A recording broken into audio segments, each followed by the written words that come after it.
شوف بقى الإنسان لما يبدع ويستمد إبداعه من البديع سبحانه وتعالى. شوف الراجل ده يعني مصنع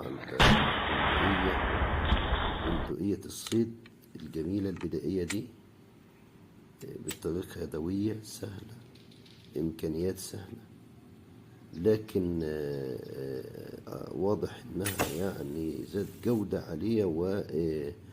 ودقة، وأكيد هتكون مفيدة جدا في